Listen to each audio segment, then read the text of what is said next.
Hey guys, welcome to the Alt Shift X Game of Thrones Season 8 Episode 4 live Q&A discussion. Thank you all for coming. Let's work out what is going on with this game of this Thrones. This has been a real like in terms of tone. These episodes this season have been like all over the place. It's been like a roller coaster. The first 2 episodes were slow. The second especially was like this contemplative, like just sort of calm before the storm, with everyone having these touching emotional relationship moments. Episode 3 was the apocalypse. And now in episode 4, we are right back into the Game of Thrones. We're right back into all that human distrust and all of the posturing and all of the jostling for power, and we're right back into that King's Landing shit like it was in the old days, which is a dramatic departure from before. Jesus Tangle says Daenerys Mad Queen confirmed, because this episode ends with Daenerys looking very Bernie. That is Daenerys' cross face. Emilia Clarke is very obviously a bubbly, happy person.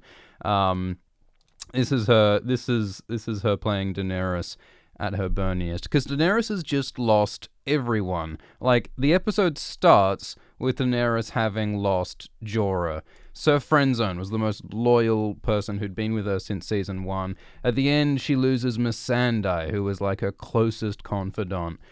She loses Rhaegal, her one of her last dragons. She's lost half her army. She's lost her personal identity as the last Targaryen, now that Jon is also a Targaryen. So Daenerys has lost the claim on the throne that had defined her. Daenerys came into Westeros stronger than she'd ever been before, but now she is stripped of so much of that. And so, understandably, I think she's becoming... she might take drastic measures to take what she sees as hers. And so I think that, they are very much setting up for I mean the big tension, the big obvious question at this point is, will Daenerys burn King's Landing with her dragon? And I think there's 2 ways that can go. Either Daenerys does burn King's Landing, and she dies as like a tragic failure, which I think would be a really downer ending. Or Cersei burns King's Landing with wildfire, and she's this self-destructive Mad Queen. Which, if they were going to do that, you'd think that they would have showed Cersei talking about wildfire at some point. So I don't know, maybe this is really going to end with Mad Queen Daenerys. Jesus Christ, it turns out that the Night King wasn't the bad guy, the ultimate villain of Game of Thrones. Maybe Daenerys is. Okay, we'll respond to a few super chats, and apologies if we don't get to all of them, but we'll get to a few. Seabong says, what are the chances that the Golden Company turns on Cersei and joins Daenerys' army? Well, they've pointedly said that the Golden Company has never broken a contract. The Golden Company has never betrayed anyone, which seems like the perfect setup for the Golden Company to betray someone. Mercenaries throughout the show, and especially in the books, are always talked about in terms of their loyalty. And those companies ain't loyal, so I would imagine them turning against Cersei would make sense when it becomes evident that Cersei's gonna lose. Poos on Poos says, Varys went full Jon Snow bandwagon, lol. Yeah, he really did. Varys is a fucking weather vane, because Varys supported Aerys Targaryen, or at least served him, then served the Mad King... then served Robert Baratheon, but then secretly he was apparently supporting Viserys Targaryen, and then he was like, well, no, Daenerys is actually a good idea, and now the moment he finds out that Jon has Targaryen blood, he's like, oh, Jon should be king, which I don't swallow. Like, Jon Snow is a top bloke, but he's not a political maneuverer of any particular skill. He may be a Targaryen, but the masses don't see him as such. He's not blonde. He looks like a northerner. He talks like a northerner. He doesn't have Targaryen political legitimacy. So I think Varys thinking that Jon would be a good king is dubious. I mean, maybe Varys thinks that he could control Jon. Maybe that's what's going on there. But yeah, Varys turning on Daenerys like this, I'm not entirely convinced by. Like, what has Daenerys done lately that's so terrible? Like, she burned the Tarleys last season, and that was questionable. But Daenerys has been burning masses of like quasi-innocent people for ages. Remember when Daenerys burned those slave masters in season 5, like innocent men that she was burning alive? I mean, yes, slave masters. But the point is that Daenerys has been doing some very morally dubious things, killing lots of people for a long time. I don't know why now is the time when everyone turns on her. Matthew Moreno says Sansa was right about resting the soldiers. Yeah, I'm no military tactician, but like in the wake of the apocalypse, in the wake of a battle that kills so many people, yeah, you'd think given Du Bois a couple days to at least scrape the worst of the gangrene off their toes would be a good idea before you march to the other side of the continent to get involved in a war that isn't really their fight. Should the North be getting involved in Daenerys' war for the throne? I mean, yeah, Jon swore to her, I guess. But yeah, damn. Shanna Dugan says that Jaime is going to kill Cersei. Yeah, because in the books, the Valancourt prophecy does hint that Cersei will be killed by her brother, so it would make a lot of sense for Jaime to kill Cersei. Although I don't know what exactly the context would be. Like, if Cersei does try to burn down King's Landing, then maybe that would be a good reason for Jaime to kill Cersei. But will Cersei do that if Daenerys is going to be the burny person? Yeah, who knows? And the last word in this episode, was Dracarys. Thanks, Matthew Rydberg, because Missandei's last words are essentially telling Daenerys to burn King's Landing. She says Dracarys, which is her way of saying, light these fuckers up. So I think Dany's going to get a bit burny. Okay, so anyway, those are some initial super chats. We're going to go through the episode in order, and we'll stop occasionally to answer some questions. I think that's what we'll do. Let's just work out what happened in this episode of Game of Thrones. So one quick thing that I thought was funny is that Last Hearth is still featured in the opening title sequence. Last Hearth appeared briefly in episode 1 and will probably never appear again, and yet that they're recycling this shot every time, because I guess, the show just is about Winterfell and King's Landing now, and specifically now, it's about Winterfell. I guess we know now why these scorpion ballistas are featured so prominently at the start of every title sequence. It's because they are quite effective. It turns out that Euron Greyjoy is perhaps the real villain of Game of Thrones, because he takes down Rhaegal with one of these wonderfully squid-inspired ballistas. I do like that Qyburn and the Greyjoys took the time to put some suckers on these suckers, because that is a blinged up crossbow. Anyway, so title sequence, and then we got the funeral scene for all the people who have died in the battle for Winterfell last episode. We got Jorah, we got Theon, we got Ed, all the boys. Ghost is alive. Ghost, Jon's direwolf, looking a bit worse for wear, missing a bit of an ear. So I guess what happened last episode is that Ghost charged out into battle, and then charged right on back when he decided that fighting zombies was a bad idea after all. I was quite impressed at the time that Ghost could even keep up with the charge of the Dothraki. That is an extremely speedy doggo running in like that. And then he just ran his ass right back, I suppose. And then in this episode, Jon gives away Ghost to Tormund, which is wild. He's just giving away his direwolf. Like in the books, the direwolves are like soul bonded to the Starks. They have like a psychic connection, and it's this really like intimate, important bond.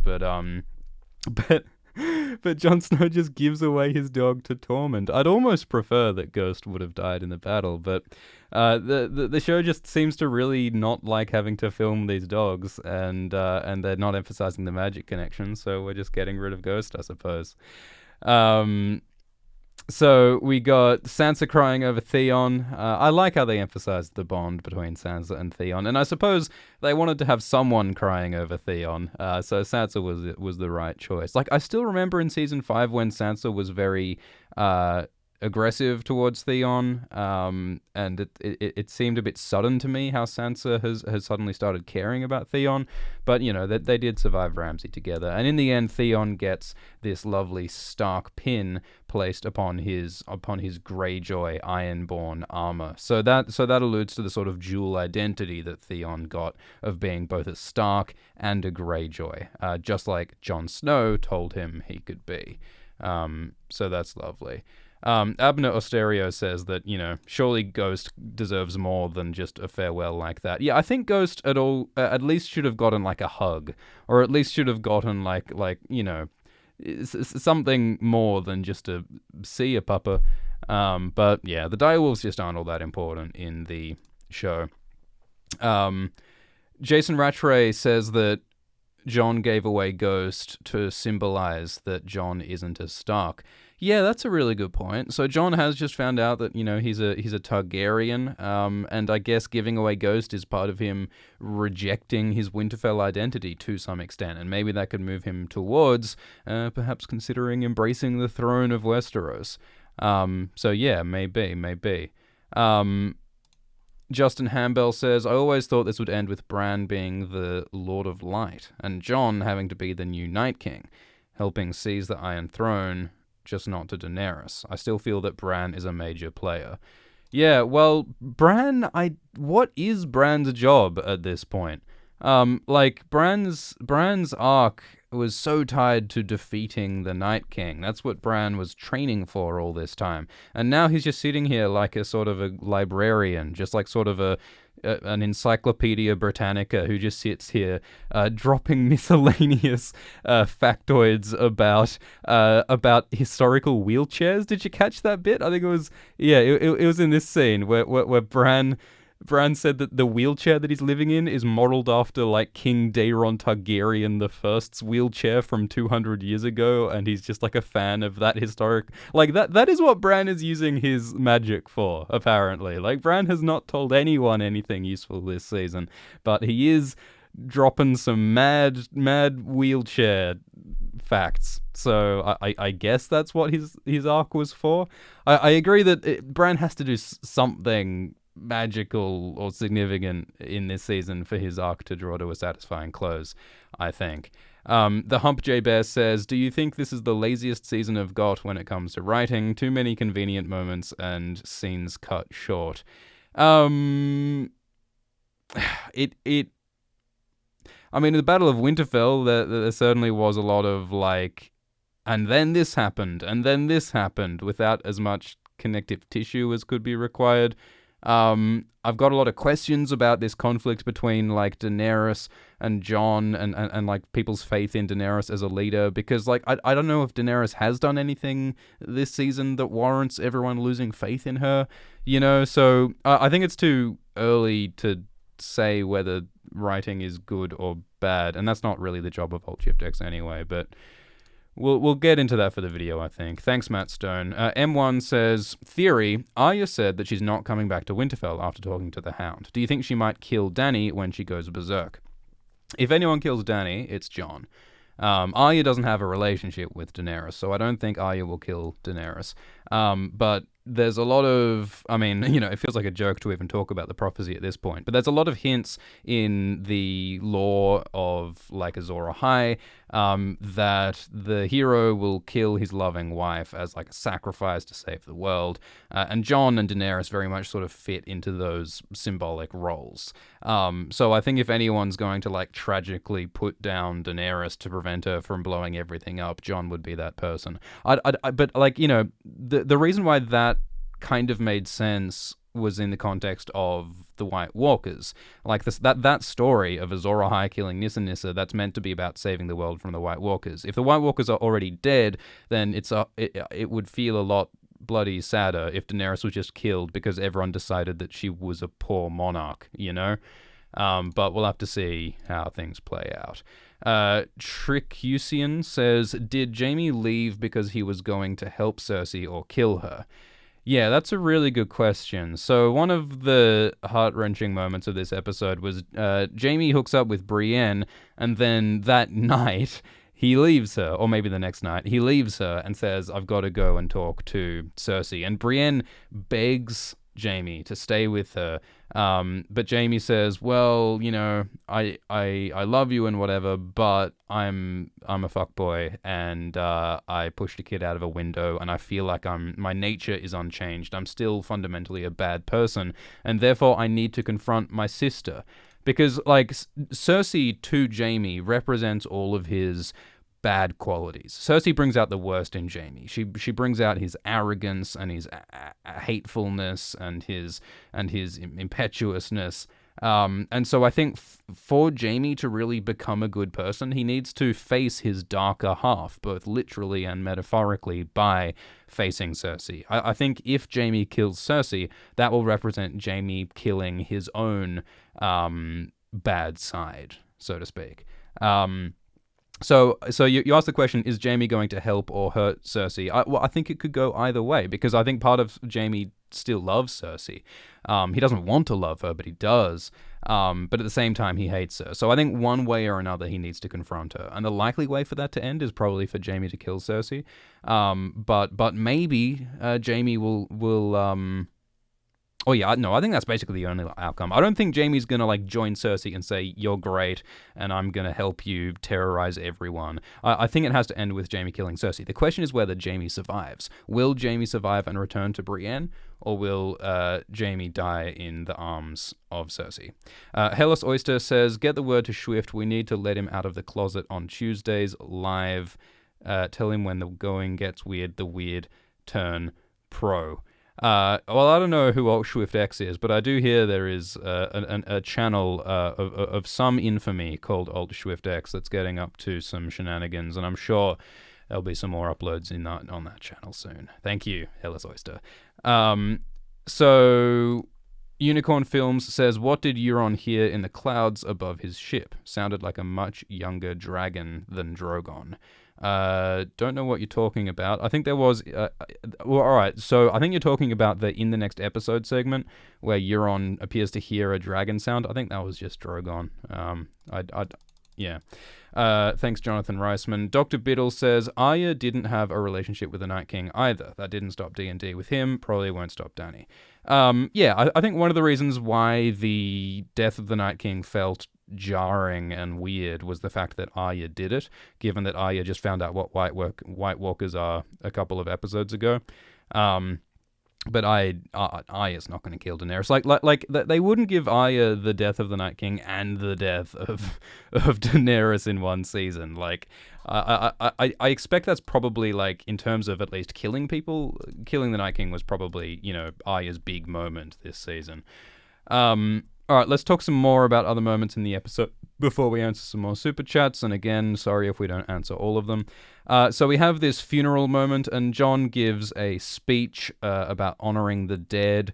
And Jon was never a great maker of speeches, but he talks about this is all about setting aside your differences. Winning the apocalypse was about humanity banding together and putting aside our negative qualities.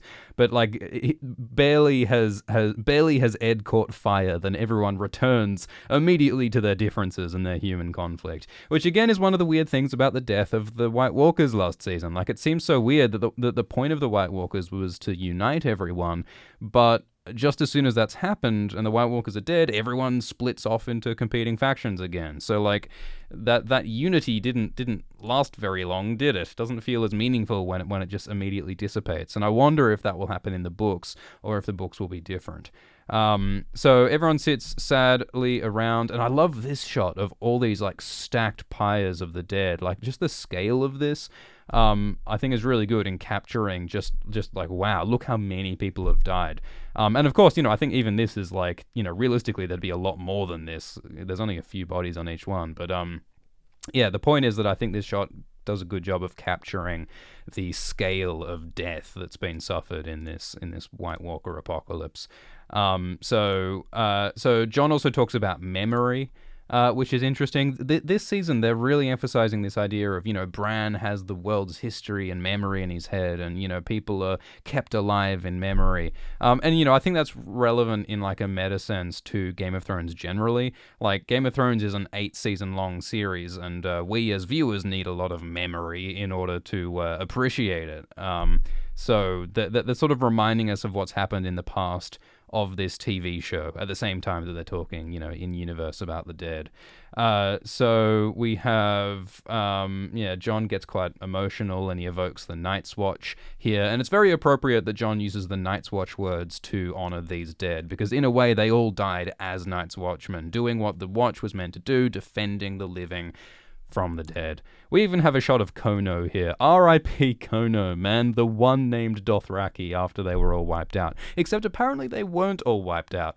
Apparently half the Dothraki and half the Unsullied are still alive. Which is weird, because where were they during the battle? Were there a whole bunch of Dothraki, like, on foot in the castle at the Battle of Winterfell last episode, just that we didn't see? I don't know. Troop numbers in Game of Thrones are always all over the place.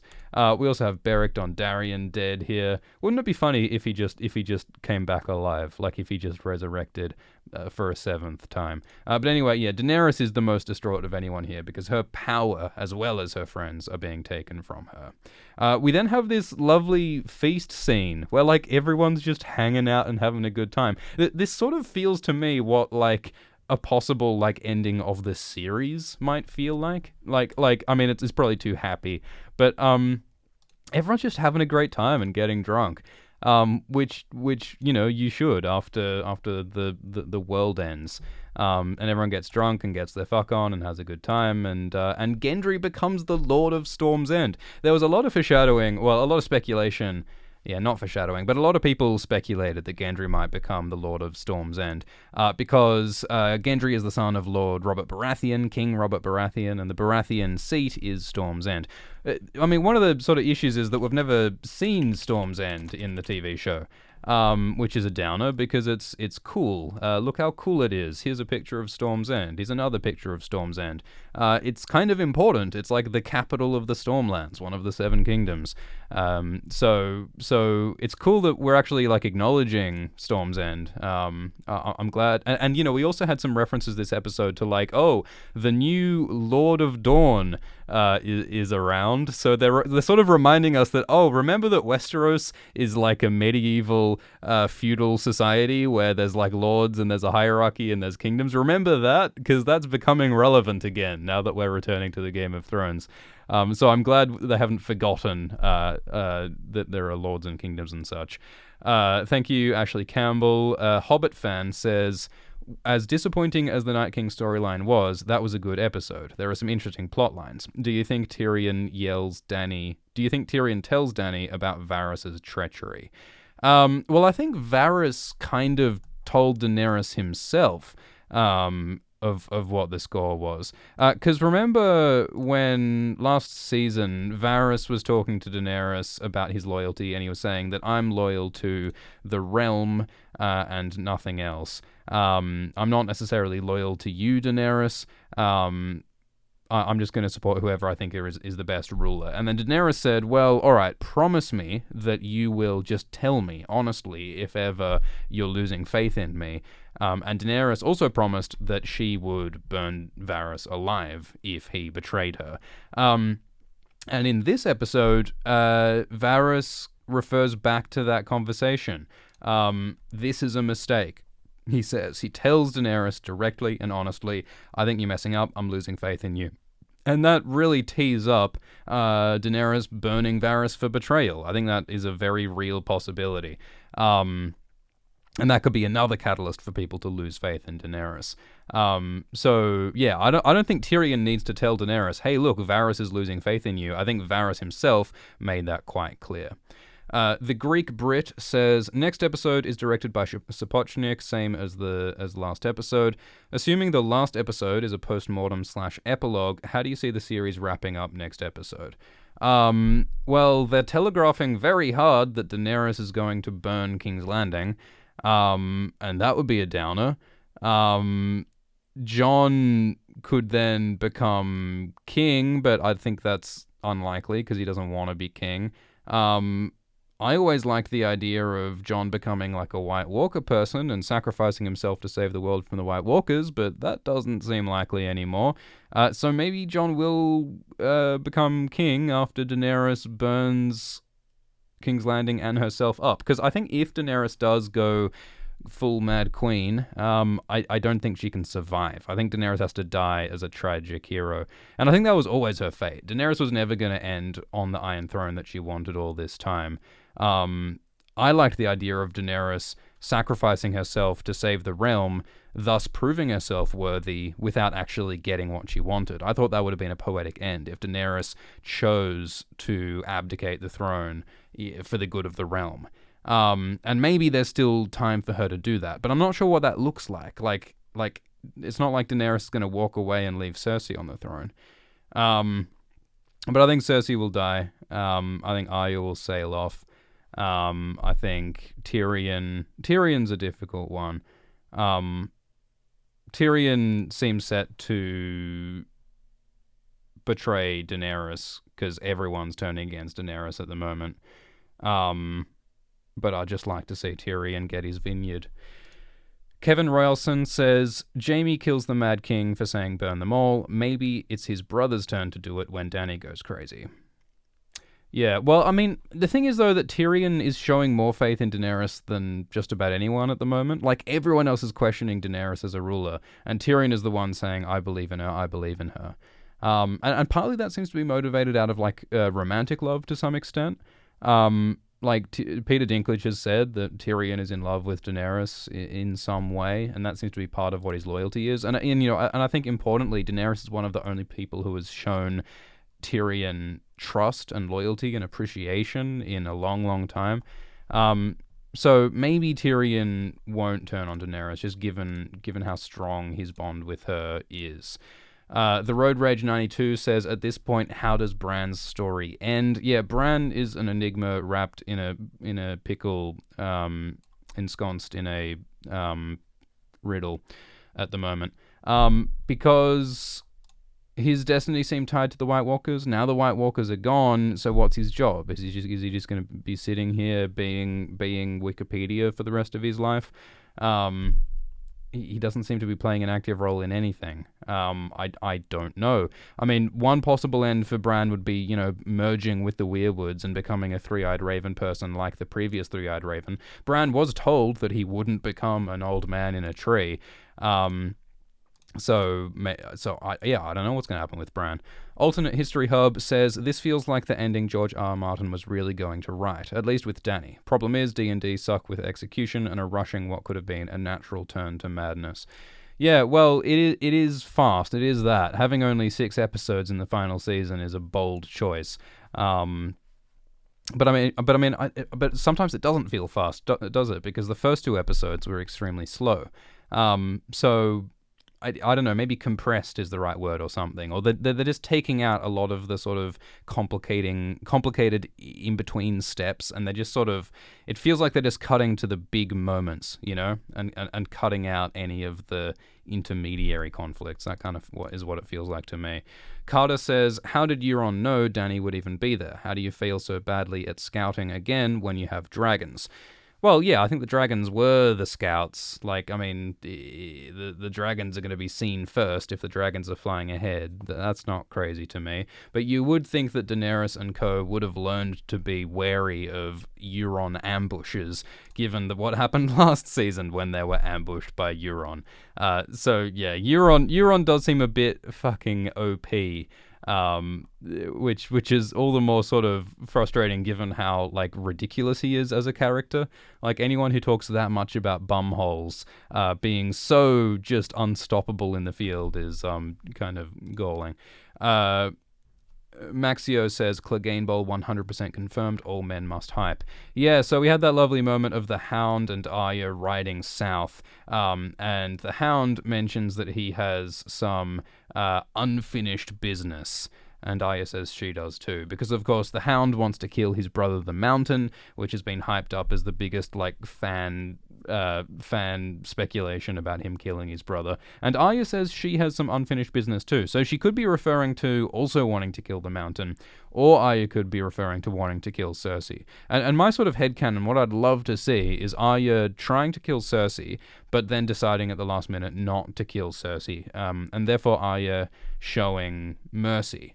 Because Arya has been really bloodthirsty for a long time, and she's been mostly motivated by wanting to kill people, and she's not shown a lot of vulnerability or a lot of love lately.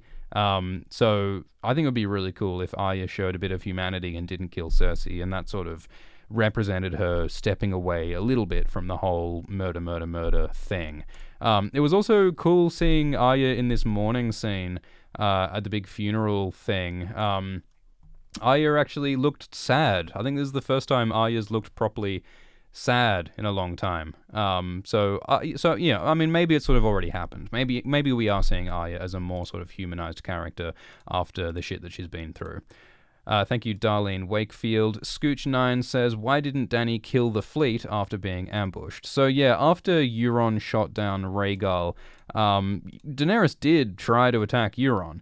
The problem was he had a bajillion scorpion things on ships, and it was very dangerous to attack him, so Daenerys decided not to risk her last dragon. That seems like a fair choice to me. Although, man, those bolts are very effective. My god, if only the White Walkers had ballistas that powerful, maybe the White Walkers could have done more damage last episode. Thank you, Sean Rudd. Todd Neas says, did Tyrion and Varys already know the truth about Jon before Sansa told them? I don't think there's any indication of that. I mean, yeah, Tyrion and Varys are both very smart, informed people, but I don't think anyone knew about R+L=J, about Jon's true parentage until the revelations by Sam and Bran. I mean, maybe some people suspected it. I mean, they must have heard things about Rhaegar and about Lyanna, and maybe they put two and two together, but I don't think there's any particular indication of that. TV for Fun 2 says, why did Arya look so sad? Well, I'd like to think because she's a human person who's witnessing death on a mass scale, and she's with, friends and family who have lost people. I mean, I think, it's hard not to cry at a funeral, even if it's, not your dead aunt. If it's a bunch of people you love around you crying, it's pretty easy to cry yourself, I think. And I think Arya is showing a bit of empathy for once, which is nice. She also does look at Beric and sort of looks a bit upset by Beric, which is a bit weird because her relationship with Beric is fraught at best. But yeah, I think this is just Arya being a bit more human, which is nice. Pixel Lily says, Amelia Clark said that episode 5 is going to be mental. What do you think is going to happen? Yeah, so I've sort of talked about the possibility of, maybe Daenerys will burn down King's Landing, and maybe the people who support her will turn against her. So that could mean Tyrion, that could mean Varys, that could mean Jon. And I think, one possibility is Jon killing Daenerys, which evokes the whole sort of Nissa foreshadowing in the books, which I think would be kind of a downer when it's not in the context of the White Walkers happening, but whatever. Hazen's Gaming says, I don't think anyone will claim the throne in the end. Yeah, so for a very long time, like, a lot of the nerds have been of the opinion that there'll be no one on the Iron Throne in the end. And indeed, maybe there'll be no Iron Throne. We saw in Season 2, Episode 10, in this vision, when we saw the Great Keep, the Great Hall in King's Landing burned. And the throne... The throne, symbolically at least, was gone. A lot of people think that the throne will be burned at the end of the series, and that'll show how the whole sort of institution of the throne was bad. Like, all these wars and all these conflicts and struggles that have been caused by people's lust for power will be rejected by the destruction of the throne in the end. And Tyrion has talked about, hey, maybe democracy would be a good idea. There's been talk of other ways of running the government of Westeros. So I think they are laying the groundwork for the throne to be gone and some other kind of government, some kind of council or something, or maybe the kingdoms will be independent again. Something like that seems pretty likely, I think, yeah. Jonathan Reisman says, do you think Euron knows that Jaime is the father of the baby? Because Tyrion knew about the pregnancy. Euron looked surprised. Yeah, so this episode we had Cersei telling Euron that her unborn child is Euron's, not Jaime's. And I suppose she says that because she wants Euron to be more loyal to her. And also because, Cersei's planning to survive all this, and she wants a child to be born, and if Jaime is no longer on Team Cersei, Cersei doesn't want Jaime acknowledged as the father. So, I mean, I guess she could play it both ways, but at least Cersei is playing with the possibility of pretending that Euron is the father of the child. I feel like Cersei's pregnancy should be visible at this point, but who knows how timelines work in this show. Thank you to Sean John, who says, are Tormund and Ghost going back north, keeping a Super Mecha Night King arc as a possibility? Sean wants to believe that winter is still slowly creeping behind the scenes. So, yeah. I would like it if the White Walkers were still alive in some sense. I don't think we can hope for an actual, fake out White Walker battle, they're not gone at all thing. But maybe there could still be some hint of like, ooh, the White Walkers are still out there somehow. Because, there's all sorts of hints of like an ancient city of ice out in the far beyond. And, the White Walkers are 8,000 years old. There's probably more than a dozen of them. Remember, last episode, we saw literally, 10 White Walkers total. Remember that whites are the zombies. White Walkers are the ice demon people.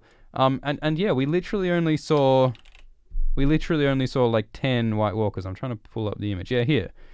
We saw, 1, 2, 3, 4, 5, 6, 7, 8, 9. There was 10 White Walkers. I bet there's more than 10 White Walkers. Craster had been giving babies to be transformed into White Walkers for years. Craster said he had 100 sons.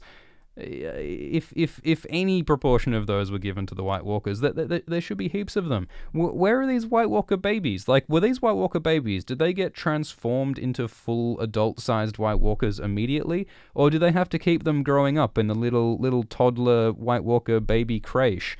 In the little nursery for baby White Walkers. What happened to those little baby White Walkers when the Night King died? Did they all collapse into icy CGI in their little baby White Walker cribs? Or are they still out there? Is some force of winter still out there? Maybe they'll end Game of Thrones on some kind of hint of ooh, there's still White Walkeriness out there. Maybe. And yeah, maybe Tormund and Ghost and co being out there will be a way of showing that. Jonathan Fidelki says, no question, just want to thank you for all you do and an amazing channel. Thank you very much, Jonathan. Jason says, I love Annie. Lucky Annie. Tyler Asland says, why did Cersei not shoot the ballistas at Dany when she had a chance at King's Landing?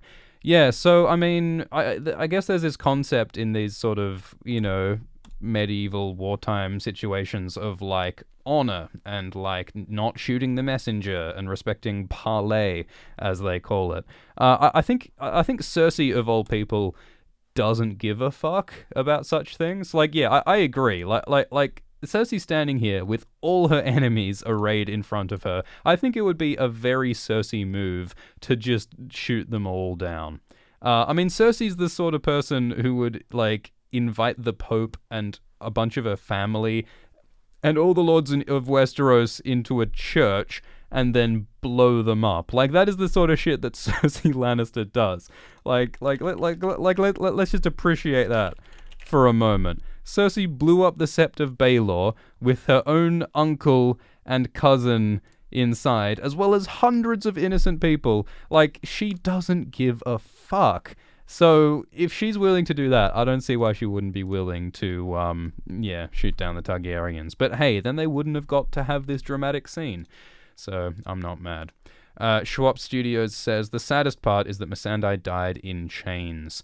Yeah, good point. So Missandei was a slave who was liberated by Daenerys. Daenerys was the breaker of chains who freed Missandei and Grey Worm. And so it's a very cruel, bitter irony that Missandei has iron chains when she dies. Missandei really should have just fucked off back to Narth, which is a bit of a sad message, but you know, in the books at least, Daenerys, like, several times says, like, hey, Missandei, like, this war is dangerous. I don't want you to get caught up in any bad shit. I care about you. I love you as a friend. I don't want you to be hurt.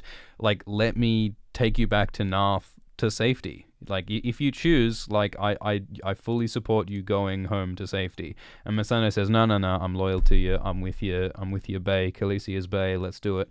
And yeah, that has not worked out well for Missandei of Narth, which is a tragic end. And Wormsy is not happy about it. I wonder if we'll see a more angry, emotional Grey Worm now that Missandei is dead. I mean, because the whole thing about Grey Worm is that he was trained to be an emotionless eunuch with no personality, but Grey Worm has grown a personality gland. He's embraced his freedom, and he's embraced love, and he's showing emotion, and the death of the person he loves will surely only motivate him to be more of an emotionally driven person, so that'll be cool.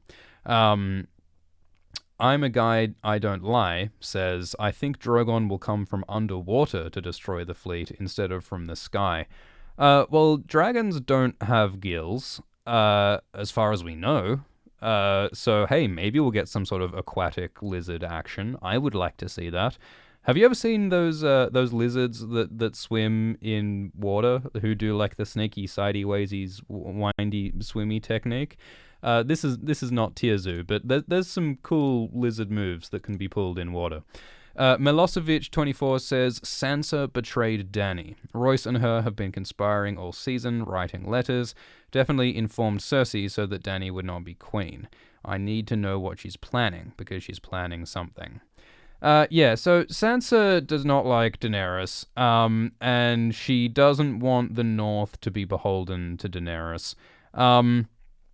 Which I think it's obviously reasonable to be like suspicious of this foreign queen turning up and taking over everything, but I think it's also like a better alternative than almost anything. Like, I think Sansa's right to think that, oh, you know, maybe Daenerys won't be a good queen, but I don't know if it's really worth Sansa opposing Daenerys like this. I think that might only lead to more instability and more danger for the North. I'd be pretty happy to just take peace and run with it if I was Sansa, honestly. But I think she's right to question whether Daenerys is the right move. I don't think Sansa is like got any sneaky sneaks going on. I don't think Sansa has any like special secret plot, if only because the TV show hasn't done a super secret plot in seasons. But yeah, I think what we see is what we get. I think Sansa is just rightly suspicious about Daenerys. The Road Rage says, what did Bran mean when he says he spends most of his time in the past? Yeah, so we had Bran talking about his favorite wheelchairs, and Bran talks about how he is the memory of the world and so on, and he says, mostly I live in the past. Don't envy me. I live in the past. Because Bran is the three-eyed raven, and apparently what that means is that magically he has access to the world's history. He can see everyone everywhere all the time, and he can see everything that's ever happened to everyone all the time. So that's why he's a fan of historical wheelchairs. And Bran, I suppose, is more aware of the past than he is of the present, just because, you know, mathematically, there's a whole lot more past than there is present. The past has been going for a lot longer than the present has. And I suppose when you're sort of connected to every point in the last million years, you're not very connected to now. And as anyone who's read studies on mindfulness knows, not being in the moment is a fucking downer. So I think Bran feels just a bit stretched and depersonalized and a bit Trafalgarian, for those who have read Cat's Cradle, he just feels disconnected from his humanity and his identity and from the people around him because his brain is everywhere. He's like Bilbo Baggins stretched too thin. So I think that's why Bran is sad. Lance Hunter says, wacky theory. R'hllor is evil and the Great Other is good. The Night King's death means we are actually seeing a world where the evil god won. Yeah, well, I don't think we should think of the gods in terms of like good and evil, or even in terms of them being gods, really. Like, George R. R. Martin, the author, has like said as much, that like there aren't really gods as like people necessarily. There are gods just as sort of like abstract magical forces. So, you know, I'm willing to accept that, you know, there is a force that we can call R'hllor that represents light and fire, and, you know, the Great Other can represent ice and darkness, but that doesn't mean that there's like a dude with icicles hanging off his beard cackling every time the White Walkers kill someone. And I think that, you know, A Song of Ice and Fire, the book series, is named after that Robert Frost poem, which is about, like, you know, maybe the world will end with fire, maybe the world will end with ice, and either one will be just as nice, something like that. And the point is that both fire and ice can be terrible and destructive. The world might get destroyed by dragons, it might get destroyed by White Walkers, it's all kind of the same shit. So I don't think we can think of any of those magical forces as good or evil necessarily.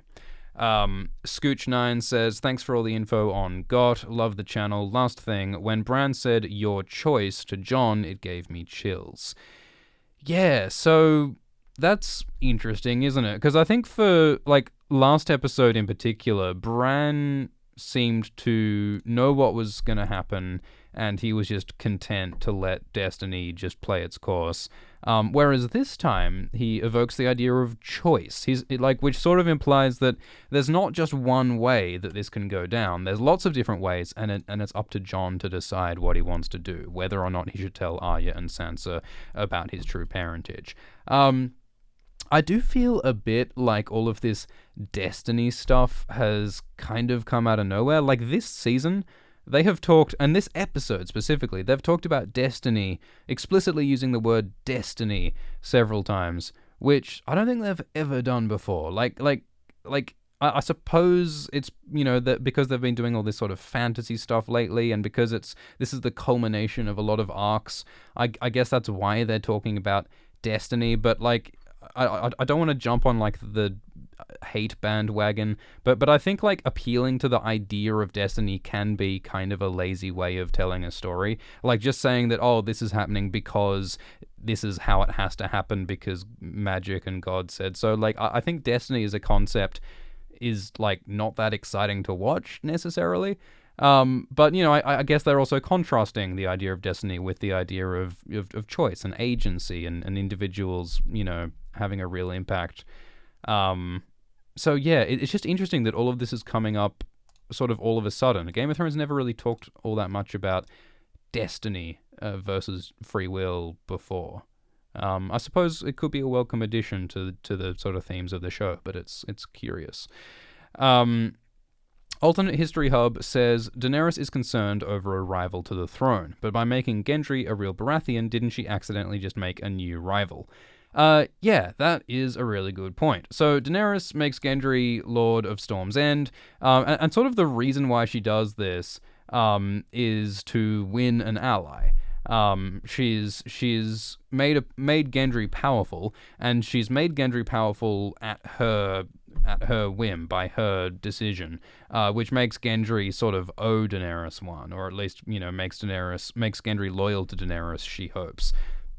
So from that perspective, it's a smart move for Daenerys to do this. But you're right that Gendry is the son of the previous king, Robert Baratheon, or the old king, Robert Baratheon. And by legitimizing Gendry and making him a Baratheon, that makes Gendry the heir of King Robert, and arguably giving him some claim on the Iron Throne. So you're right. Gendry could be used in a political plot against Daenerys if someone wanted to install a different king. And I also agree with you, Alternate History Hub, that I don't think they're actually going to, you know, I don't think that's going to be a thing. I don't think that's going to be a problem for Daenerys. But yeah, it's interesting that happened. And also, it was just nice for everyone to cheer Gendry. I mean, Gendry was picking his nose in Flea Bottom not so long ago, and now he's being hailed as a lord of a kingdom and having a hero of the apocalyptic war. So all of that is very exciting. Isaac Reiger says, plot twist, the children of the forest are still alive, plotting with Sansa and whatever remains of House Reed, leaving the First Men and ancient magic races living in isolated peace. Great work, keep it up. Yeah, so I think we have seen the last of the children of the forest. They didn't play that much of a big role anyway, did they really? I mean, they sort of created the White Walkers. They're sort of responsible for the apocalypse, and then they just sort of fucked off. I mean, they did get, Leaf, the sort of titular child of the forest, got killed by White Walkers, by whites, so she sort of had her just desserts for the whole causing the apocalypse thing. So yeah, I don't think we'll see them again. House Reed is interesting, because that's the house of Howland Reed, who was with Ned Stark at the Tower of Joy. And he's probably going to play a big role in the books because he knows about Jon's true parentage, which hasn't been revealed yet in the books. So a lot of the book nerds are really hanging out for the Reeds to play a part. But I don't think we'll see them in the show, unfortunately. God Lysia says, Cersei only blew up the wildfire under the Sept. There is still a ton under the Red Keep. The Mad King was telling everyone, burn them all. Yeah, so Mad King Aerys years ago decided he'd like to burn down 1 million people and an entire city. So he hid wildfire all under the city, under the stables and the temples and the keep, and I don't remember the quote, but there's wildfire everywhere, and wildfire only gets more potent with age. Wildfire, like fine wine, only becomes more powerful. And so basically, King's Landing is like Megaton. Everyone's living on a ticking fucking time bomb. And Jaime didn't tell everyone about the wildfire, and also no one knows where all the wildfire is. So some of it's been found and cleaned up, but there still exists lots and lots of wildfire all over the city, and many people think it'll go off. But, like, I don't know if that's necessarily true in the show. Like, that's true in the books, because in the books, there hasn't been any wildfire explosion in King's Landing. The Sept of Baelor hasn't been blown up, and so, yeah, I think in the books the city will burn from wildfire. But in the show's already sort of blown their wad in terms of wildfire, as far as I see, in that they've blown up the Sept of Baelor. Are they really going to have one big climactic Cersei wildfire explosion in Season 6, and then have another climactic Cersei wildfire explosion in Season 8? That would feel a bit weird, doubling up like that, I think. And also the show hasn't emphasized this idea of, ooh, there's still wildfire everywhere, and they haven't mentioned wildfire in the first 4 episodes of the final season. So yeah, I think it would sort of feel like out of nowhere if wildfire suddenly became a thing again in the last 2 episodes. So maybe that won't happen. Thigh Barbum says, have you seen the next preview? Why does Euron seem scared? In the last scene, is it Drogon in armor or something similar? Yeah, so the next episode thing had Euron hearing like a dragon sound and looking a bit concerned. I'd like to think that anyone would sound concerned, would look concerned after hearing a dragon coming. Yeah, I don't know any special reason why he'd be concerned. I mean, it would be cool if they did start putting the dragons in armor, because they really need it, as was demonstrated with Rhaegal. I'd also like to see Daenerys wearing armor. Like, they kept talking about, like, oh, like in Season 7, they said, oh, you know, Daenerys, just one arrow could kill you if you're flying around on your dragon. She'd be a lot safer if she just wore some armor. And they could design some, like, sick, like, fiery Targaryen plate armor if they wanted to. But I guess that would be expensive and uncomfortable. Thank you, Stephen Zhang. Steve Orr says, do you think Euron Greyjoy has Dragonbinder? So, in the books, Euron Greyjoy is a very, very, very different character. He's a darker character. He's a more magical character. Here's some artwork by Drafturgy. Go check out the artist Drafturgy on Twitter. But Euron in the books has this horn called Dragonbinder, and it's a magic horn, and he claims that it can control dragons. So it's looking pretty likely in the books that Euron will take one of Daenerys' dragons, and possibly become like a Lovecraftian god type person. It's pretty crazy in the books, but yeah, I don't think that Euron will do that in the show. I think Euron's role in terms of Daenerys' dragons has already played out plenty. I think Euron has had a very significant impact on Daenerys' story at this point. I wouldn't expect him to steal Daenerys' last remaining dragon.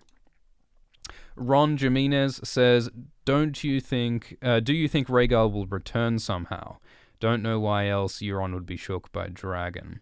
Well, yeah, I mean, for those who are holding out hope that the White Walkers might come back, it would be pretty fucking tasty if, like, at the least expected moment, dead Rhaegal, like, rose from the waters of Blackwater Bay or wherever the fuck this is. Yeah, where is this? I don't know where this is. Somewhere in between Winterfell and King's Landing. But wherever this is, wouldn't it be cool if, like, the water started bubbling and it started steaming and then there was this dark shape beneath the water and then it rose up out of the deep and then it was this undead dragon with the new Night King riding on it and then fade to black and then it's just an advertisement for the upcoming Game of Thrones Long Night prequel. That would be cool. Thank you, Patrick K, who says Bran said he lives in the past. I think this might all be a future version of Bran reliving the past.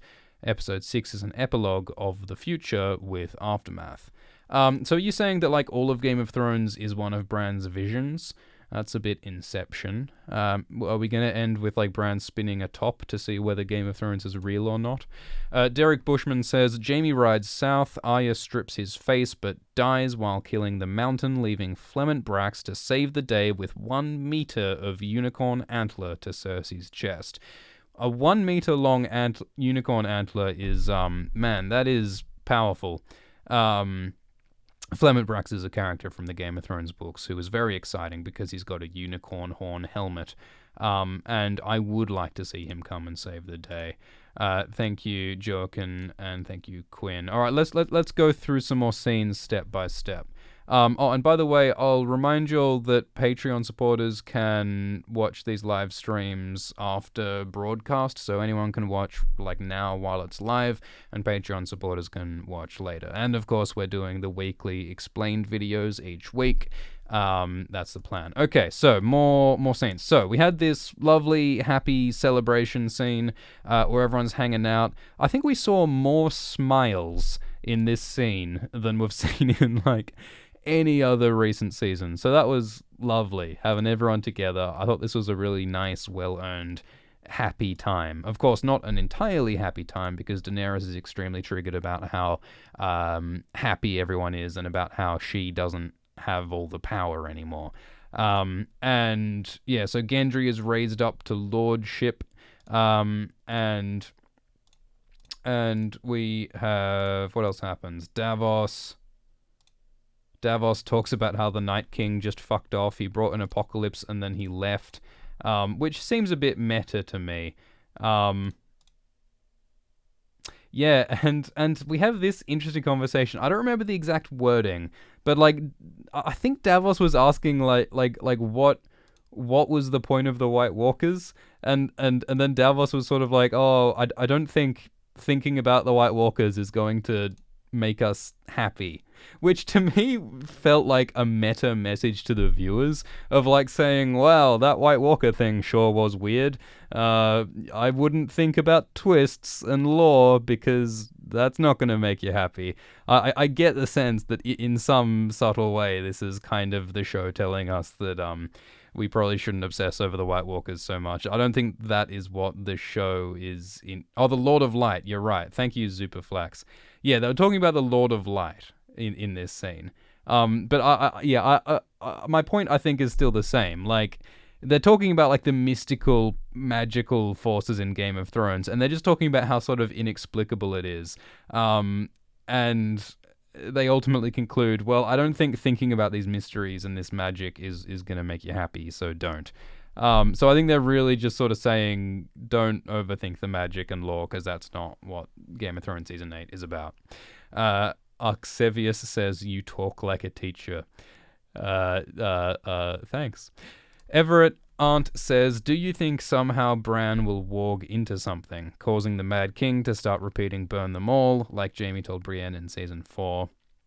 Yeah, so a lot of people like the idea that Bran is like a time travel, omnipresent god being who caused everything. What's that cereal called? All Bran. Some people believe that Game of Thrones is all Bran.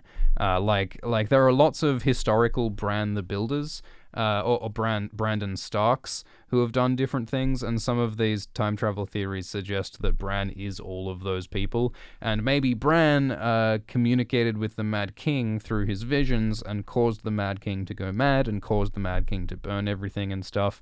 And I'm not sure what the point of that would be. Like, we would just say, hey, Bran caused everything. Cool.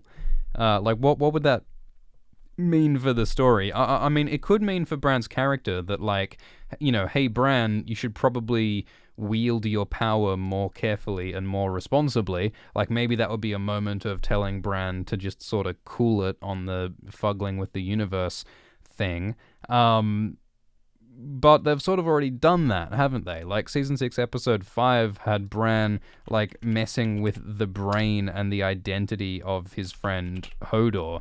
And I think that was the moment of telling Bran, like, hey, magic is powerful, don't fuck with it, like great power, great responsibility, you know, power comes at a cost. I think that was the message of Hodor's death to Bran. So I don't think that having Bran cause all the disasters in Game of Thrones history would necessarily add to Bran's arc, given that they've already sort of done that, I think.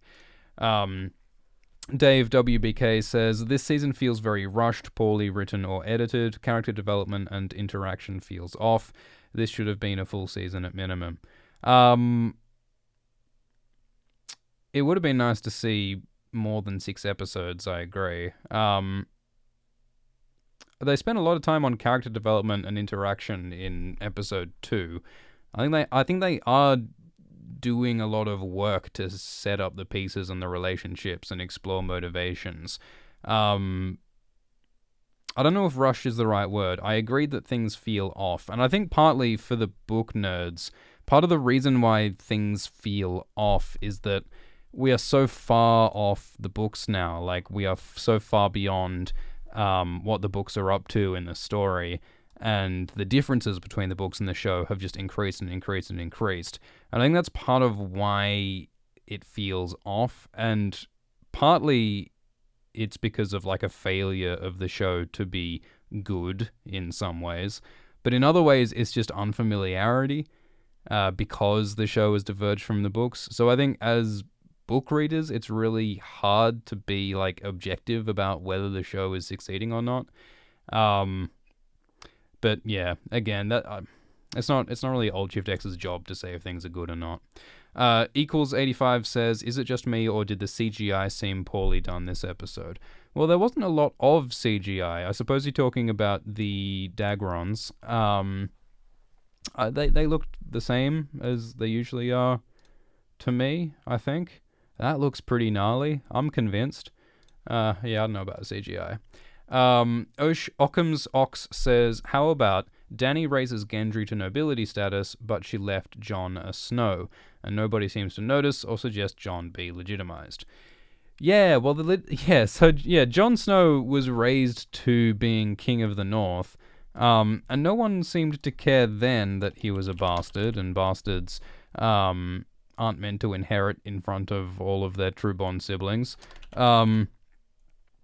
And I guess because Jon is already king in the North, everyone thinks it's just sort of an unnecessary formality to make him not a bastard, which, is maybe a bit silly because, like, in the books at least, there's a lot of talk about how bastards, like, are a seriously mistreated underclass in society. Like, remember Jon in season 1. Like, the reason why Jon in season 1 was so sullen and moody, and part of the reason why he joined the Night's Watch, or the whole reason he joined the Night's Watch, is because Jon was sad about being treated badly for being a bastard. Like, it's a serious, like, stigma in society against bastards, which is part of why it's kind of weird that everyone's just cool with Jon being a Snow instead of a Stark. Yeah.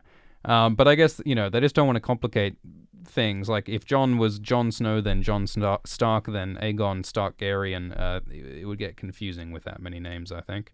Alright, so let's talk about some more of the episode. So, we had the scene of everyone hanging out. We had this conversation about how the Lord of Light fucked off and was never explained and will never be explained. And then we have, we still have us to contend with. So, this is the show sort of saying, hey, that magic stuff sure was weird. Remember when we were a fantasy show? That was weird. But don't worry, we're back to political drama now. Like, I think that's what that scene is basically saying. Tyrion references the saddle that Tyrion once designed for Bran so that he could ride horses. I'm still a bit jibbed that Tyrion never designed a dragon saddle. Since he's such a saddler, I would have thought he might have designed something that would prevent Daenerys from keeping on falling off her dragon. And yeah, Bran talks about a wheelchair that existed 120 years ago, and Bran designed this wheelchair after that wheelchair. Which, again, is a bit of an underwhelming use of his powers. If Bran knows everything that's ever happened. You'd think that there might be, I don't know, a useful weapon design that you could use against White Walkers, or, some critical secret information about Cersei's, like, a secret passage into the Red Keep, or, like, can't Bran use the information that he has to help the characters around him? You'd think? Apparently not. Juan Mendez says, can't Arya marry Gendry and also be a warrior at the same time? So, yeah, that was one of the poignant moments of the episode when Gendry becomes a lord, and then he comes up to Arya and says, hey, Arya, look at me. I'm a lord. I'm gonna have the traditional, like, fantasy happy ending of getting a castle and a waifu. So, hey, Arya, will you marry me? And then Arya broke his poor little heart, cause that's not me, Arya says. And there's a callback to season 1 when Ned Stark was like, hey, Arya, one day you'll marry a lord and you'll be in his castle and you'll have 15 children. And then Arya said, well, that's not me, because she doesn't want to be a lady. She doesn't fit into that role that she's expected to play. She wants to be independent. And so I think, yeah, it makes total sense that Arya rejects Gendry. And, like, you're right. Like, I think Gendry... Gendry is important that Gendry accepts who Arya is, I think, to at least some extent. Like, Gendry knows that Arya is this, violent, powerful, independent woman. I guess we don't know what Gendry's thinking, but I don't think Gendry expects Arya to suddenly, put on a dress and act like a proper lady. So yeah, maybe Arya could marry Gendry and still also be the person who she wants to be. But it would be a difficult compromise, I think, at least. So I think it makes a lot of sense that Arya rejects Gendry. She wants to live her own life. She wants to be free and she wants to be independent. And she doesn't see that living in Storm's End. So I think that makes sense. The question is, like, what will Arya's chosen independent life look like? Will she sail a ship into the west, like she suggested in Season 6? Will she be a solo adventurer? Or maybe will she meet some tragic death? We have her riding south with the Hound, and the Hound says, I don't plan on coming back, and Arya says, neither do I. Arya doesn't plan on returning to Winterfell? That's a big deal. Like, is she just gonna, like, attempt to kill the Mountain and or Cersei, and then what, fuck off to Essos? Like, what is Arya planning? We don't know. But I could definitely see Arya's arc ending with her just getting on a boat somewhere and going off on some other adventure, and then everyone can hope for a spin-off about her. Um, Andrea says, do you think they make it such a strong point that Arya is not a lady because she is the little brother in the Valancourt? So the Valancourt prophecy in the books suggests that Cersei will be killed by her Valancourt, and Valancourt means little brother. I think it would be weird if they said that Arya was the little brother and she's a brother because she's kind of masculine. Like, I think that would be a sort of weird way to play it. Like, some people say that Valancourt, like, some people point out that the prophecy of the prince that was promised, like, they say how that can actually refer to a princess who was promised because the Valyrian language is tricky, and the prophecy has like a gender neutral word that can refer to prince or princess. And some people speculate that, well, maybe Valancourt, which is also a Valyrian word, can also mean either gender. So maybe it refers to brother or sister. And therefore, maybe the Valancourt could be Arya for that reason. Maybe. But I don't really enjoy the sort of playing silly buggers with language stuff necessarily. I don't know if it's that interesting of a mechanic, but it's not that it's not that relevant to the show anyway, because the Valancourt is not mentioned in the show. All right, so we had the scene with Davos and Tyrion, and then we had the adoration of Jon by a bunch of his friends. So we had like Tormund drinking, and we had this drinking contest and all this fun stuff happening. But sort of the point of this was that, like, you know, Daenerys was watching everyone love Jon, and Daenerys got jealous. It's actually very, very similar. You know that scene in season 1 where Viserys watches Daenerys being adored by Dothraki, and he's jealous. Viserys is jealous of how much everyone loves and respects Daenerys because he wants that love and adoration and power for himself. And I think this is sort of a repeat of that. Like, Daenerys looks at Jon being adored by Tormund and everyone, and she's not happy about it because that threatens her power, and she's very conscious that Jon has a claim on the throne. So I think that's an interesting repetition. So we have the Hound chilling out, eating chicken. We have a drinking game, like a truth drinking game with Jaime and Brienne and Tyrion. And they talk about the fact that Jon died, which, again, bit weird, the way everyone just sort of is cool with Jon being a zombie who was resurrected from the dead, but whatever. I think this bit is sort of interesting. He keeps fighting. One of the things that's sort of foreshadowed with Jon Snow, like in the show as well as in the books, is the idea that his battle will never end, that his duty as a Night's Watchman or as whatever else will be eternal. And that's sort of part of why I like the idea of Jon Snow becoming a White Walker Night King person. The idea that his duty will never end and he will be condemned to serve in defense of the realm forever somehow. Because in like season 2, Corin Halfhand told Jon in season 6, Alyssa Thorne told Jon that you'll be fighting your battles forever. You'll never get rest. You will forever be doing your duty. And Corin Halfhand also said stuff about, like, you know, your death will save Westeros and they'll never know your name, but I guess that's not as relevant. But the point is that, like, there's the idea that Jon will be forever bound to do his duty and save the world at whatever personal cost that costs to him. I don't think Jon will get a happy ending. I think one possibility is that Jon ends up on the throne unwillingly, because the whole sort of Jon becoming a White Walker thing is seeming less likely in the show. They haven't really laid the groundwork for that sort of thing. Charlie Parker says, prophecy aside, why was Jon resurrected? Yeah, I think that's an excellent question, and that's part of why I'm disappointed with last episode and the defeat of the White Walkers, is that Jon Snow didn't seem very involved with the defeat of the White Walkers, and you'd think that killing the evil ice demon Apocalypse was the reason why he was brought back from the dead. Melisandre said, you must have been brought back for a reason. If Jon Snow's reason is to, you know, fall off a dragon and give up his dog for adoption, and maybe kill his girlfriend Daenerys for a metal chair. Yeah, that would feel weird as an ultimate destiny. So Brienne smiles and has a fun time for like the first time in a long time, which is just lovely. Seeing all these characters happy after all the shit that they have been through is just great.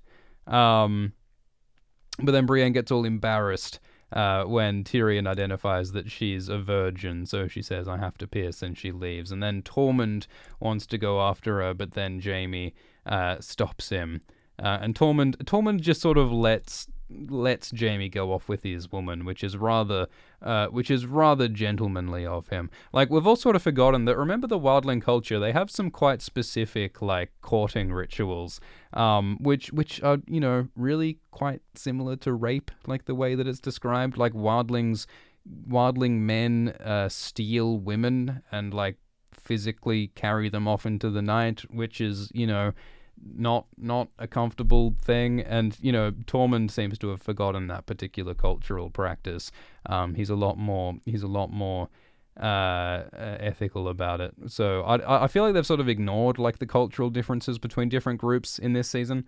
Like one of the issues with the Dothraki last season is that like in season 1, when we learned that the Dothraki are a thing, Daenerys was there when they raided a Lazarene village, and we saw how the Dothraki kill and butcher and burn and rape when they wage war. And one of the like questions that was raised by that is like, well, if Daenerys brings the Dothraki to Westeros, what's that gonna look like?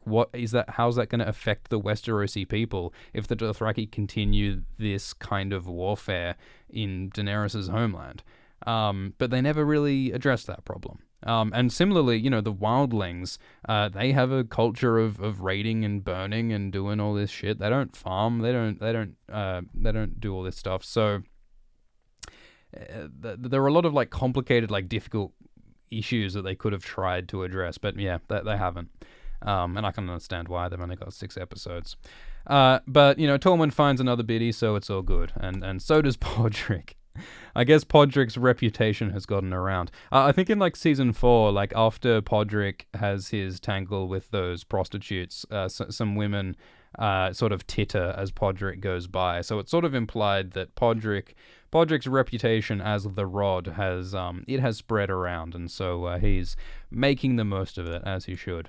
And so the Hound rejects a woman. And Sansa comes and talks with him, and they talk about how Sansa has changed. Sansa talks about how she fed Ramsay to dogs, and they laugh about it. And I still think it's fucked up that Sansa fed a man to be eaten alive by dogs. I know that it was Ramsay, I know that he was evil, but I don't think that good people feed people to dogs. So I'm not super happy that like Sansa did that and everyone's cool with it, but whatever. And yeah, Sansa talks about how she has been shaped by those evil people. She says that if it weren't for Littlefinger and Ramsay and Cersei, Sansa would have stayed the naive person who she was. And so I think that kind of is an acknowledgement that, like, the brutal bad stuff that Sansa has done is kind of a result of the brutal bad people that she's sort of been brought up by. And yeah, and that brutality is part of why Sansa is alive and how Sansa has helped to keep her family safe in Winterfell. So it's not for nothing. So Sansa has changed in ways both good and bad, I think. And again, Sandor the Hound sort of alludes. I heard you were broken in, Jesus Christ.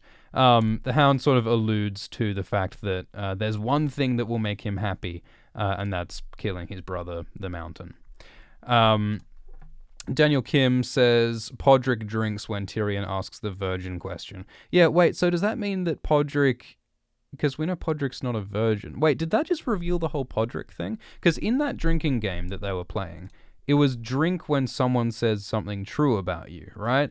And they said you're a virgin, and then Podrick drank. So is that Podrick saying that he's a virgin? Does that mean that Podrick didn't have sex with the prostitutes in the brothel? in season 3?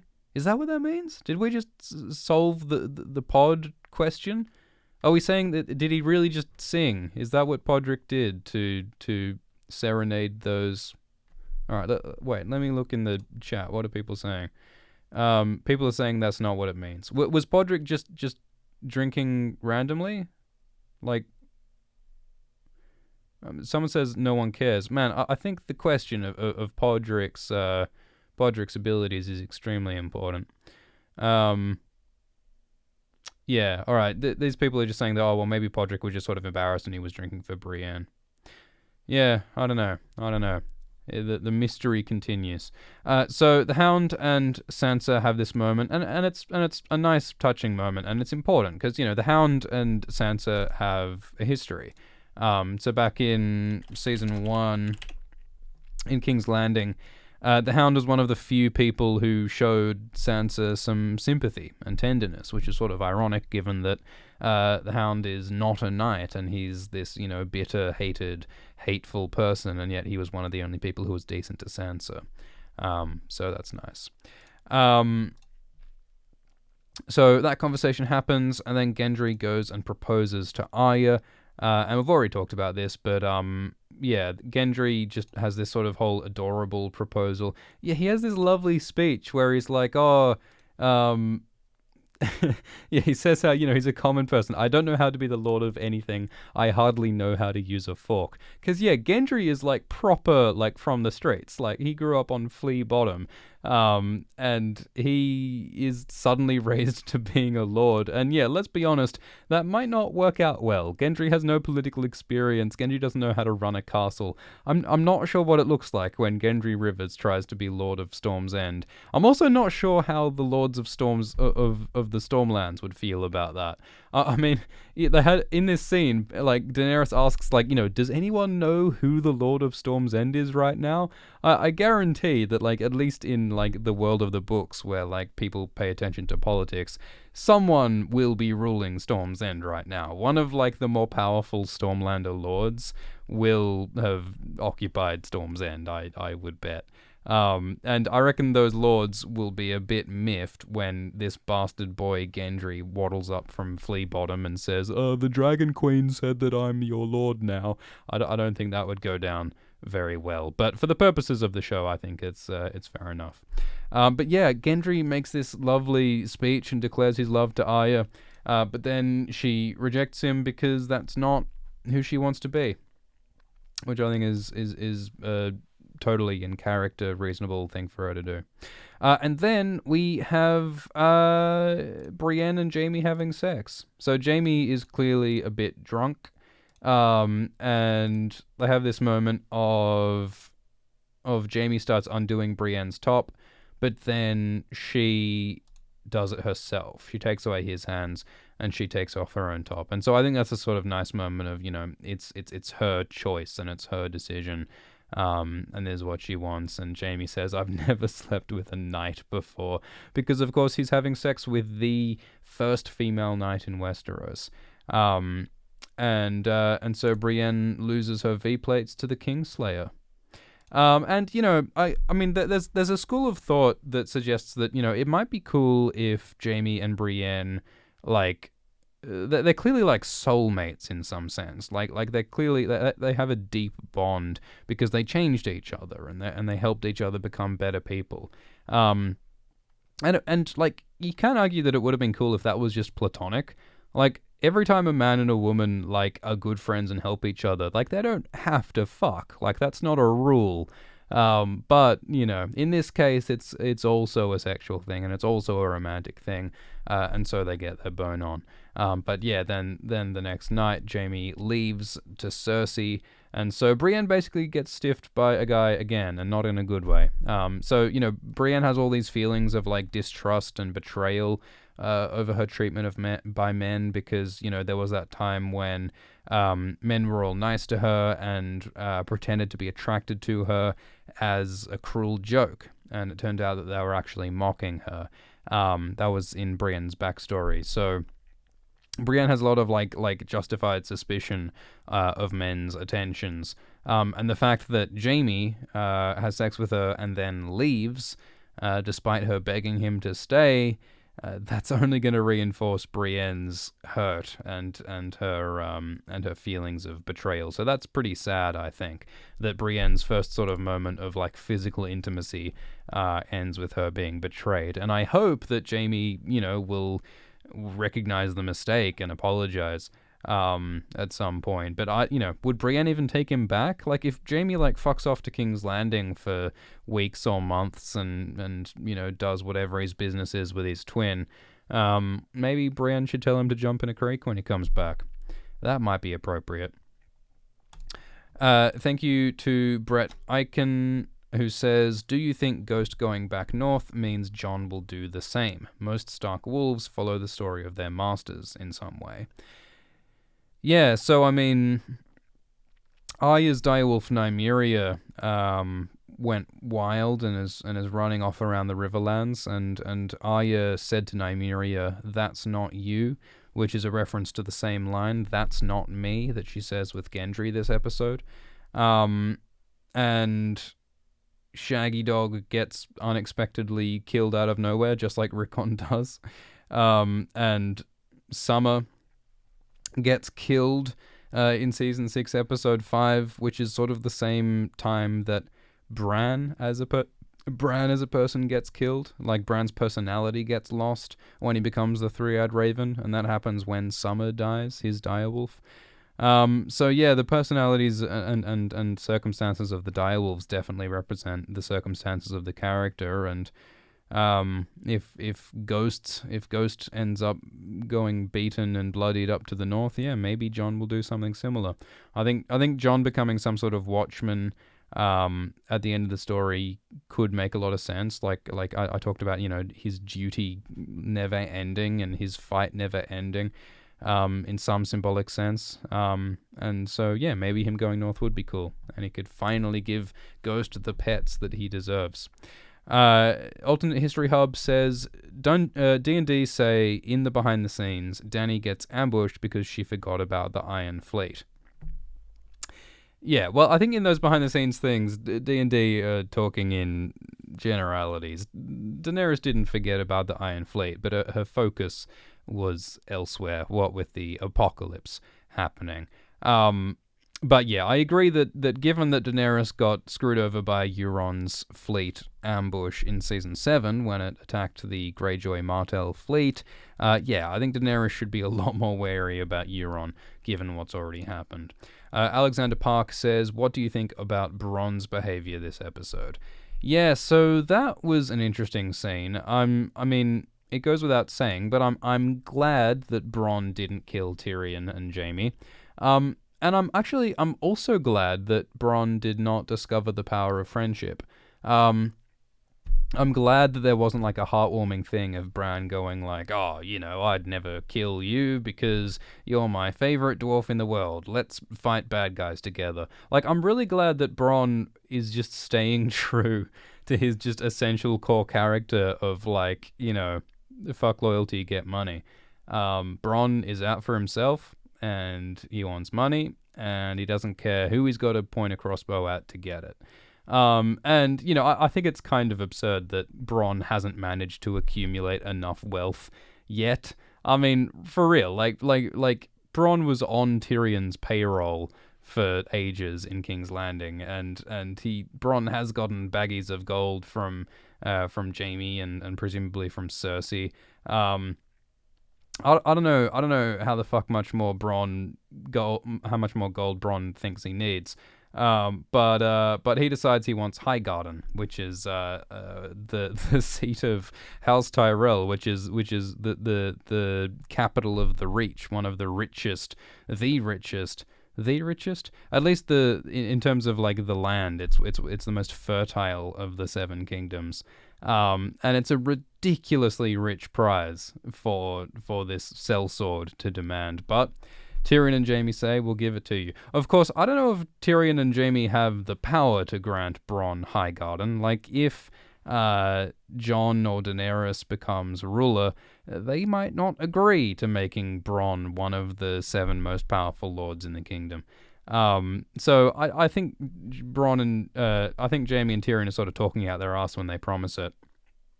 But I think overall this scene makes sense. I think it makes sense that Bronn is not immediately killing Tyrion and Jaime. He's just making this sort of calculus of, I think it's more likely that Daenerys is going to win this war, and I want to be on the winning side.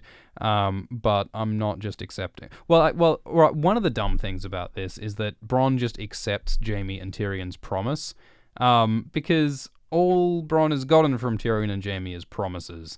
And I think part of why Bronn stuck with Cersei for a while is because he didn't trust Jaime and Tyrion's promises of castles anymore. And so he escalates things with this crossbow, but then soon enough he just walks away mollified when Tyrion and Jaime say, "Yes, we promise to give you High Garden," which I don't think that word should really mean all that much. But yeah, no, overall I was happy with that scene.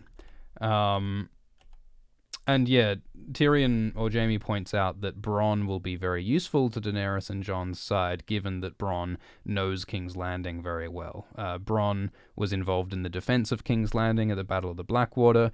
Bronn was the commander of the Goldcloaks, the City Watch, for some time. So yeah, Bronn would be a useful asset. And Bronn has like a fair amount of like plot armor and is good at killing. So I think he will be useful to have on the team. Richard Seymour says, what would have to happen for Dany to decide the Iron Throne needs to be destroyed?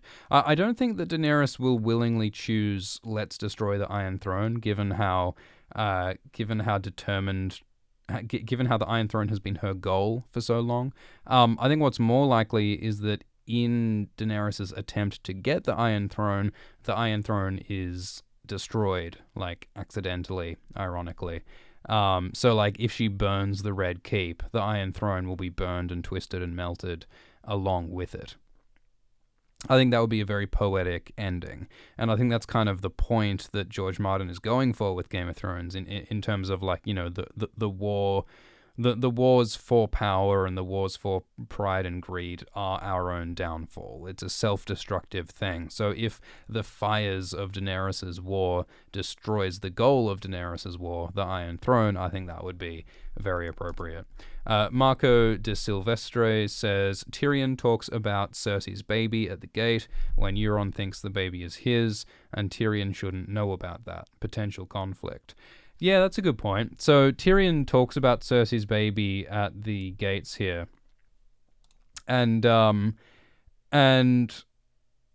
and Euron hears Tyrion talking about Cersei's baby, and Euron must be thinking, well, how does Tyrion know that Cersei is having a baby with me? Given that Euron only recently had sex with Cersei, for the first time, because, of course, in actuality, the baby is Jaime's from quite a while ago. I mean, if Euron can count up to 9, he should probably notice if the baby comes too early to be his baby. But, I don't know how much Euron knows about gestation periods. I'm not sure how much anyone knows about gestation periods in a world of irregular season length. Like, can you imagine what a calendar must look like in that world? But anyway, yeah, the point is that maybe Euron will start to suspect that something fucky is going on with Cersei's pregnancy, given that Tyrion knows about it. I mean, Cersei's whole sort of alliance with Euron could quite easily have been torpedoed, I think, if Tyrion mentioned that this baby was Jaime's. But I guess you don't shout about the Queen's incest in front of the Queen. Also, I thought it was quite funny that Qyburn was playing the role of, like, the mouth of Sauron in this scene. Remember that scene in like, the extended Return of the King, when, like, there's this bloke with really bad teeth who's, like, talking for Sauron? That was fun. Occam's Ox says, what if it's just a chess game? The queens are powerful and dangerous, but not objective of the game. In a lot of games, they both die before the end game. Who could oppose Jon if that happened? So I think you're suggesting that Cersei and Daenerys will both die, and then who would oppose Jon? Well, I mean, if Daenerys and Cersei both died, I don't think Jon would want to be king. Only if he was, like, pressured by, like, I don't know, Sansa and Tyrion would Jon become king. I suppose. And yeah, and again, I think that could suit that whole idea of like, Jon's duty, and him sort of reluctantly doing what's best for the realm. But yeah, I don't really expect that. All right, we'll wrap up. We'll wrap up shortly. We'll do this stream will be shorter than the previous ones. So we'll just try and catch up on some of these super chats before we wrap up. But yeah, we'll get into this episode in the explained video. And I think there is some sort of interesting meat to chew through in this episode. There's a bunch of different plot lines and relationships in this episode that I think will be interesting to talk about. And I can see why this episode was described as Shakespearean in some interviews and things. Like, there are a lot of people jostling for power and different motivations intertwining in relationships in lots of different interesting ways that I think will make for an interesting video. MG Snyder says, why did they capture Missandei? How did they even know that she was important? Wasn't she just a translator? Well, no, I think Cersei would be aware of like who Daenerys's closest allies are. Like, I don't think it would be like a secret that Missandei is one of Daenerys's closest allies. And like, Missandei might not be like all that valuable as like a asset in and of herself, but the fact that she is a close friend of Daenerys makes her a useful hostage. And Cersei is vindictive enough to use that against Daenerys by executing Missandei. So I think it makes sense that Cersei would pick up Missandei. Cersei would grab whoever she could, I would imagine. But like, there was a moment when the Targaryen ship was being attacked, when Grey Worm was like, "Hey, Missandei, get on the skiff," which must have been how Missandei was like separated from the rest of the Targaryen forces, because like, ironically, Grey Worm's attempt to keep Missandei safe must have led to her actually being captured, because Missandei was like in a boat instead of in a shipwreck or whatever. Oh, and also I'm glad this episode finally confirmed the most important of all Game of Thrones theories, which is the Varys is a merman theory. This shot here finally proves it. Varys is a mermaid. Based Zoom says, is Jaime still Azor Ahai? I don't think there is an Azor Ahai in the show. Azor Ahai is this sort of legendary mythological figure who supposedly saved the world thousands of years ago in the last long night, and the prophecy suggests that Azor Ahai will be reborn and save the world with a flaming sword called Lightbringer. And there's the possibility of some kind of sacrifice of a loved one. I don't think they're really doing that in the show, because they haven't talked very much about that prophecy. And Jaime, I don't think fits that prophecy. Certainly not in the books, because the books suggest that Azor Ahai is a child of Aerys and Rhaella. Azor Ahai is a Targaryen, and Jaime is not a Targaryen, unless you like that particular tinfoil theory. And, there are some interesting dreams where Jaime, wields a flaming sword against the darkness and stuff. And the fact that Jaime kills Cersei could be a bit of an Azor Ahai Nissa moment. So, I think there definitely could be some Azor Ahai symbolism going on in Jaime's arc. But I don't think Jaime is the Azor Ahai. There might not be the Azor Ahai. But yeah, I think Jon and Daenerys are much closer to that figure than Jaime is. Falcrest says, in a way, the Iron Throne is the most consistent character in the show. If it's destroyed, that really would be the end of this Game of Thrones.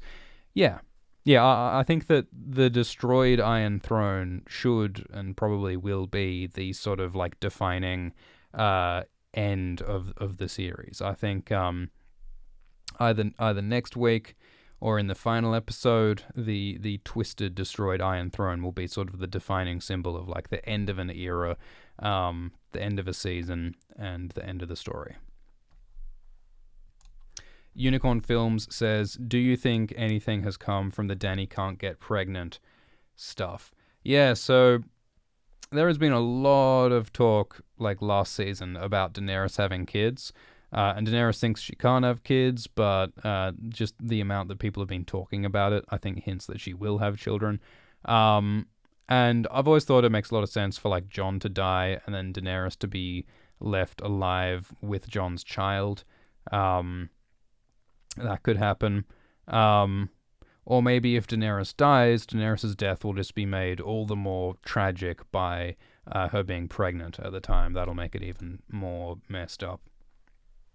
Papa Dot says, does Bronn have any real role in the plot anymore? Well, yeah, that's a good question. I mean, what even was the point of bringing Bronn back for this crossbow conversation if he's not going to do anything? Like he says at the end of that scene, oh, I'm just going to fuck off for a bit and then I'm going to look for you at the end of the war for you to give me Highgarden. Like what? Like what even is the point of like this scene if it's just if Bronn's not going to play a role? I mean, again, Jamie talked about, Bronn's knowledge of the city's defenses, etc. So maybe Bronn will play a role in the war against Cersei. Like maybe Tyrion will have some idea of like, oh, we need to infiltrate King's Landing. So like we need a really like capable, knowledgeable fighter to like help us do that. So they'll sort of reluctantly drag Bronn into the fight. Like Bronn says that, oh, my fighting days are done or something. He reckons he's too rich to be a soldier anymore. But maybe they'll drag him back in. But yeah, that's a good question. Like, what is the purpose of Bronn in the wider story here? I don't know. Weatherman Clan Videos says, Tyrion talks about Robert's Rebellion being 20 years old. Doesn't that mess with the timeline? Yeah, the timeline's all over the place. No one's attempting to think that the show timeline is, like, set out, I don't think. Because, like, yeah, they... Like, there was a reference, I don't remember exactly what it was, but someone in this episode said something along the lines of, oh, I haven't done this in X number of years, referring to something like a couple of seasons ago. And if there are years passing between seasons, or across seasons, then Robert's Rebellion would be more than 20 years ago, or whatever, so... And, character ages are fluctuating all over the place, and, Gilly's baby... is very confusing in terms of its age. The timeline doesn't make sense, and I think that's fine. Honestly, I don't think the dates and the years necessarily have to make sense, and it's going to be a bastard casting, that sort of stuff anyway. Characters age faster than shows do sometimes. Less Common Knowledge says, first 20 minutes of the episode was great, last 20 minutes was good, the rest was awful. That's a very peculiar rating system you've got. Less Common Knowledge. All right. We're gonna wrap this up shortly. Let's just have another scan of some of the other stuff to see if there's some bits in this episode that we haven't talked about. But otherwise, thanks for participating in this live stream. Let me just pull up. There is a very exciting opportunity for y'all that I think, you might not have this opportunity many times in your life to get what I'm about to present to you. I got something real exciting. You guys are going to love this. Check out the official merchandise of Alt Shift X. We've got two exciting products for you. We've got shirts and we got pins with a sexy X on them. And you can get them at standard.com/standardtv. Man, I'm tired. Alright, well, forget the merch. You can get merch, there's a link in the description. But, yeah, so this episode, it had the funeral, that was sad. Daenerys is mad that people other than her have power. Bran is a weirdo. Brienne is adorable, but then Brienne is let down by Jaime. Arya is proposed to by Gendry, and she lets him down, and it's sad, but it makes sense for her character. Oath sex. Oh yeah, so here's one of the scenes that we didn't talk about much, is the issue of, like, Daenerys wanted Jon to keep his true parentage secret, and Jon didn't keep it secret. So that is going to open a rift with Jon and Daenerys, I think. Well, we had this battle plan. Jon wanted Daenerys to just surround King's Landing and like put it under siege, but Daenerys is really keen to get in there and just burn shit. And after the death of Missandei and the death of Rhaegal, I think Daenerys will indeed burn shit instead of waiting and besieging. Arya and Sansa and Bran and the Council of Starks are not so sure about this Daenerys character. And Tyrion talks with Jaime about his relationship with Brienne, which is all the more sad that it ends very soon afterwards. And Arya and the Hound go south, and Arya and the Hound both say that they don't intend to return, which I think is really, really really consequential, that Arya says that she's not coming back to Winterfell. And Sansa tells Tyrion about Jon's parentage, and then Tyrion tells Varys, and Jon leaves Tormund and Ghost in the north, to the real north, up beyond the wall. Actually, I kind of love the fact that Ghost is Tormund's doggo now. Like, Jon hasn't given Ghost enough love, and I'm glad Tormund will. And Gilly is pregnant. That's exciting. And they say they're going to name it after Jon. And I got sort of like, you know, like the epilogue of Harry Potter where everyone's like naming each other after each other and everyone's just happy and it's happy family sort of fanfic time. It sort of feels a little bit like that to me, with Gilly having a baby with Sam and calling it Jon. But hey, it's nice to have some moments of happiness in this show. Speaking of which, Grey Worm and Missandei are being adorable and holding hands right before they are ripped apart from each other. And I'm looking forward to angry Wormsy after the death of Missandei. And Varys has lost all faith in Daenerys all of a sudden for some reason. But that's going to be the sort of defining conflict of these last couple of episodes is Daenerys v Jon v Cersei, I think. And then Rhaegal is killed by the incredibly competent Euron. I don't think anyone expected Euron to get more work done than the Night King, but there you go. Daenerys has lost another of her dragon children. Cersei is planning to use the people of King's Landing as a meat shield, and that's disturbing. That's a real life terroristic sort of strategy that's using innocent civilians as a deterrent against your enemies attacking you. Because Cersei, again, just really will do anything. There is nothing that Cersei won't do. And Varys tells Daenerys that he has lost faith in her and that he is warning her not to go ahead and burn the city, because if she does, then he will stop supporting her. And remember that Daenerys has promised to burn Varys if he leaves her. And Daenerys says some very ominous shit about the sky falling down upon the people of King's Landing. And Varys talks about how Jon would be a good king, which I'm really not convinced that Jon would be a good king. I think that Jon might be well, no, I don't even think that Jon would be manipulated by Varys. Like, Varys might be hoping that he could, like, puppeteer Jon, but Jon is, like, Mr. Honest, Mr. Integrity. Like, I don't think Jon would allow himself to be manipulated by Varys and Tyrion. So, yeah, I really don't think it makes a heap of sense for Varys to be wanting Jon as king all of a sudden. I guess Varys just loves Targaryens. Like this is the guy who was supporting Viserys Targaryen, for Christ's sake. And now that he's found out that Jon has a drop of dragon blood, he's on his side as well. I don't know if that makes sense, man, but that's what's happening.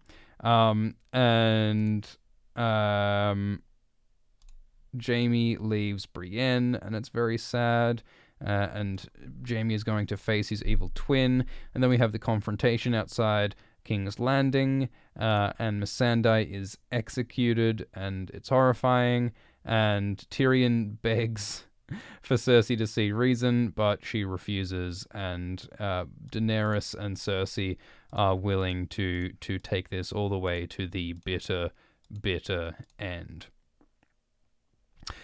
So man, this is a pretty spicy episode. There's a lot of stuff going on. So we'll process this and we'll get a Game of Thrones season 8 episode 4 explained video out, and I'm excited. A couple more super chats.